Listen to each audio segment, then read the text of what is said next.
There are so many opportunities for classes in Webster Thomas. But this year, the issue is how and where those classes fit in with this new schedule. The new schedule is a very prominent issue within our school. This is the first year with 55-minute blocks, meaning 3 out of 4 days, as opposed to the old schedule where we met with teachers for 80 minutes every other day, for the most part.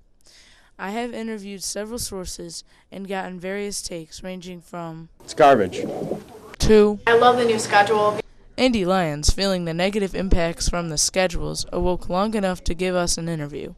I think the new schedule is complete crap for a host of reasons. All the kids in AP Sciences, screwed. You know why they're screwed? Because they lost so much time. Like this year, shooting through everything. And you know what? It stinks, and it crushes my soul. I cry myself to sleep at night because of it, and I don't like it. Yes, you heard right. Andy cries himself to sleep at night over this new schedule. Many people are concerned about the effect the schedule has on the amount of energy of a student throughout the school day. Mr. Fedor was kind enough to give us his opinion on this aspect. Well, like anything, the new schedule has both pros and cons. The one thing I do, or a couple things I do like about the schedule is that students are able to sit for 55 minutes a lot better than they would be able to sit for 80. Sam Marcatel also commented on this subject. Classes are shorter, and it's easier to get through class when classes are shorter. While Sam and Mr. Fedor agree on this matter, Andy Lyons has a different opinion. In the entire course of being here for 4 years, I've never heard someone complain, my butt hurts from sitting for 80 minutes. Guess what? No one says that. Many people are concerned as to whether or not 55 minutes is enough time to get goals for the class accomplished, though. Like AP Chem, for example, they had to get extended blocks. All these things have to get extended blocks, making students lose the opportunity to take more classes than they would.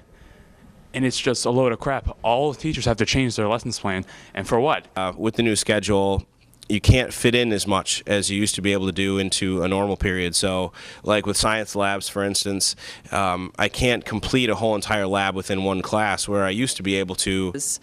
Making sure that the class time is filled with enough information and enough time for the students to ask questions. Ryan Trankler also gave us his comments on the new schedule. Well, I think the new schedule is okay. It's so you don't have to listen to teachers ramble on for 80 minutes. But it's also a bad thing because you've got so many more classes during the day, and that just seems a little much. Some experts believe shorter periods are better for kids with ADHD, like Andy. Mr. Fedor and Mrs. Hayes were kind enough to share their concerns about the homework load with this new schedule. The fact that it's a shorter class when it's really not necessary. We're meeting the kids more, and you should be able to cover more in class if you're meeting them more times. So I'm worried about that. A lot of students have been complaining about homework load. I think it's important that teachers understand that because the classes are meeting more frequently, the students have less time, meaning every other day, to get the work done. So they have to be able to understand that they've got to back off on the amount of work that they assign to the students so that the students have adequate amount of time to get the work done.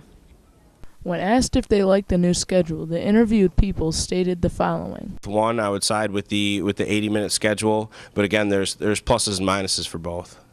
I did like the every other day block scheduling aspect. I kinda like the old schedule better because Mrs. Hayes shares some closing thoughts with us about the adaptability of students and teachers.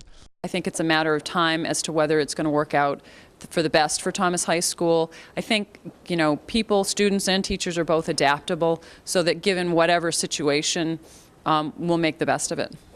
There are mixed feelings about the new schedule for now, but only time will tell as to whether or not it is for the best.